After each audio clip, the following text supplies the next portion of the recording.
नमस्कार भाई लोग, कैसे हैं आप लोग। तो आज के इस वीडियो में एक बार फिर से मैं आपका बहुत ही ज़्यादा स्वागत करता हूं आपके ही अपने चैनल टेक्निकल ट्रेडर में। तो आज के इस वीडियो में हम बात करने वाले हैं फ्यूचर ग्रुप के बारे में। देखिए, फ्यूचर ग्रुप में बहुत कुछ उठापटक फ़िलहाल देखने को मिल रहा है।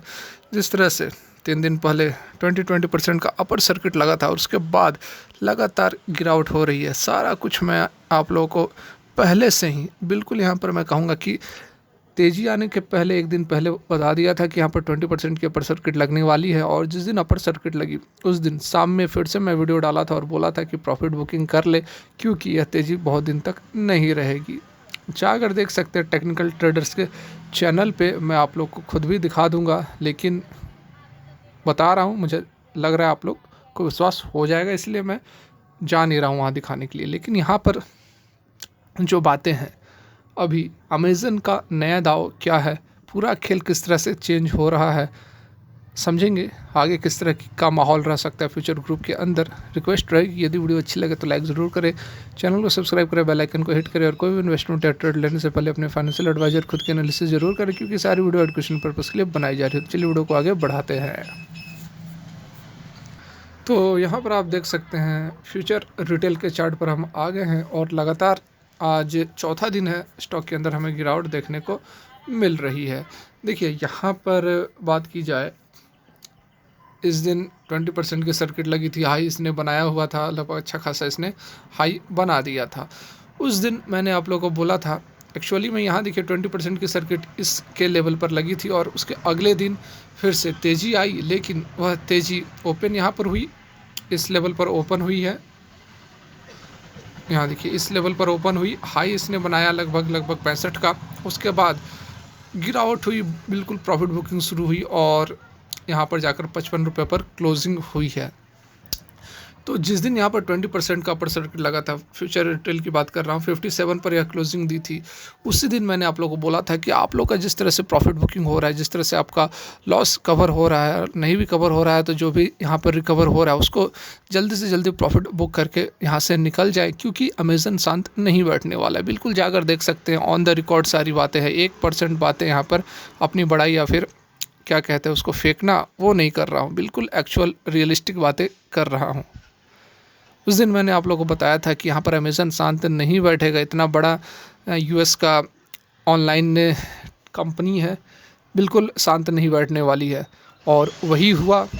अभी फैसला तो अमेज़न ने जो अपना अलग नेक्स्ट स्टेप लिया है वह तो कल न्यूज़ में निकल कर आई है, लेकिन इससे पहले ही मार्केट समझ गया था कि यह तेज़ी ज़्यादा दिन तक नहीं रहेगी और जो बड़े बड़े खिलाड़ी उन्होंने प्रॉफिट बुकिंग कर लिया था ज़बरदस्त। यहाँ पर देखिए आप लगभग 48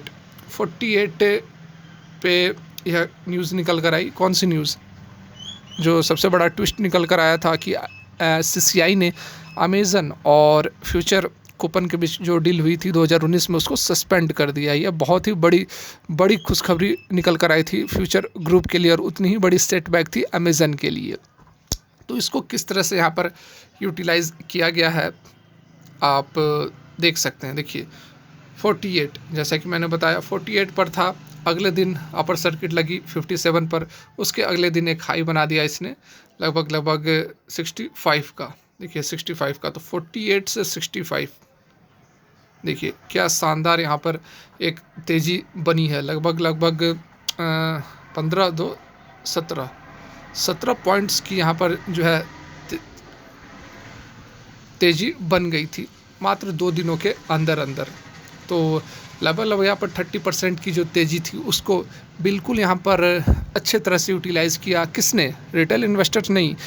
रिटेल इन्वेस्टर्स तो मैक्सिमम फंस ही गए, उन्हें लगा कि अब यहाँ से तो रुकेगी नहीं। और मैंने आपको इसी दिन कहा था, मैंने आप लोगों को कहा था कि आप प्रॉफिट बुकिंग करें, क्योंकि यह तेज़ी ज़्यादा दिन तक नहीं रहेगी। कुछ लोगों ने बिल्कुल मेरी बात मानी, कमेंट भी किया था उसी दिन उन्होंने, कुछ लोगों ने बिल्कुल बात मान के प्रॉफिट बुकिंग भी की, लेकिन कुछ लोगों को लगा कि नहीं, ये तो ऐसे ही बोल रहा है, अभी तो डील सस्पेंड हो गई, कैंसिल हो गई, अब तो कोई रोक नहीं सकता, अब तो फ्यूचर और रिलायंस की डील 24,700 करोड़ की जो अटकी हुई थी वह तो अब क्लियर हो गई। अब तो भाई साहब फ्यूचर रिटेल 500 जाएगा, रुकने वाला नहीं है। ठीक है, तो इस तरह की कुछ फीलिंग्स रिटेल इन्वेस्टर्स लेके बैठे हुए थे, उस कारण से वो फिर से फंसे हैं और अब देख सकते हैं कि लगभग उसी लेवल पर फिर से यह आता हुआ नज़र आ रहा है। ठीक है, तो ये तो हो गई पहले की बात और चार्ट की एनालिसिस। अब जो अमेज़न ने दाव चला है उसकी भी बात कर लेते हैं। तो यहाँ पर आप देख सकते हैं अमेज़न की तरफ से जो नेक्स्ट स्टेप लिया गया है वह है Amazon challenges ED probe into 2019 deal with future group. देखिए यहाँ पर सीसीआई ने जो डील सस्पेंड किया है 2019 डील, जो यही डील, इसी डील की बात कर रहा हूँ। इस डील को जो सीसीआई ने सस्पेंड किया है वो किस बेसिस पर किया है, तो ईडी ने प्रोव किया, जांच की किस चीज़ की, जो इन्वेस्टमेंट की गई थी अमेज़न के द्वारा फ्यूचर कूपन में 2019 में, उसमें एफडीआई फॉरेन डायरेक्ट इन्वेस्टमेंट की जो रूल्स होती हैं, जो रूल्स रेगुलेशंस होती है, उसको यहाँ पर कहा गया है कि कुछ जो इन्फॉर्मेशन थी उसमें छुपाई गई थी, और उसी बेसिस पर यहाँ पर सीसीआई ने, कंपटीशन कमीशन ऑफ इंडिया ने डील को सस्पेंड कर दिया है। तो इसी चीज़ को यहाँ पर चैलेंज किया है अमेज़न ने। ईडी का जो प्रोब उसने किया था उसको दिल्ली हाई कोर्ट में यहाँ पर चैलेंज किया है, और बहुत सारी यहाँ पर बातें बताई है और कहा है कि बिना मतलब का यहाँ पर परेशान किया जा रहा है अमेज़न को, और ऐसे सवालात पूछे जा रहे हैं जिससे इस डील का कोई संबंध नहीं है। लगातार यहाँ पर हमारे लोगों को परेशान किया जा रहा है और बहुत तरह की यहाँ पर बातें और एलिगेशंस लगाए गए हैं ईडी के ऊपर। तो देखिए क्या है नहीं है, अभी इसमें फिर से जांच चलेगी, फिर से यहाँ पर डेट दी जाएंगी। आखिरकार होगा क्या? कोई भी मान लो कि जो डील सस्पेंड किया गया है सही है, ठीक है, आपने कुछ गलतियाँ की होगी, आपकी डील सस्पेंड की गई है। अगर ये फैसला भी आ जाता है कि नहीं आपने गलती की, आपने जानकारी छुपाई है, आप यहाँ पर कसूरवार हैं, आपको पेनल्टी लगेगी, अगर ये बात भी आ जाती है तो इसको भी आते आते समय लगेगा, और ये इस बीच में स्टॉक कहाँ स्टैंड करेगा? स्टॉक फिर से करेक्ट होते जाएगा। और यही चीज़ मैं आप लोगों को बता रहा था कि कोई भी फैसला आए, अभी अमेज़न के लिए यह एक सेटबैक था तो अमेज़न ने अपील की, फिर कुछ और खबर निकल कर आएगी, फिर फ्यूचर अपील करेगा, फिर रिलायंस अपील करेगी।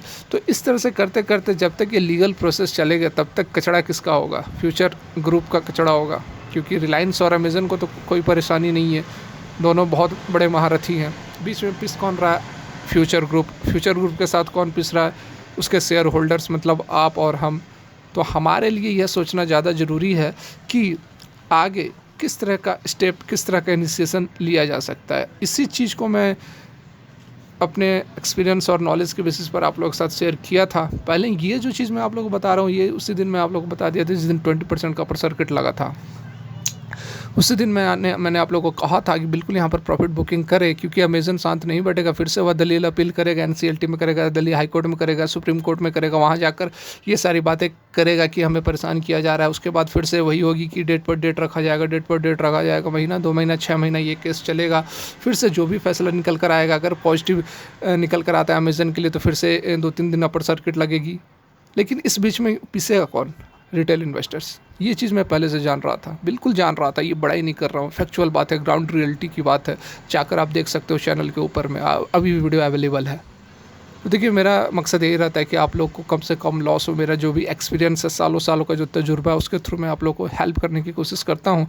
इसके बदले बस कुछ नहीं चाहता हूँ मैं, बस अगर काम की वीडियो लगे तो लाइक करके हमें इनकरेज करें, बस, और कुछ नहीं, नथिंग एल्स। तो फिलहाल के लिए वीडियो यहीं तक अच्छी लगी तो लाइक करें, चैनल सब्सक्राइब करें, बेल आइकन को हिट करें। वीडियो देखने के लिए बहुत बहुत धन्यवाद।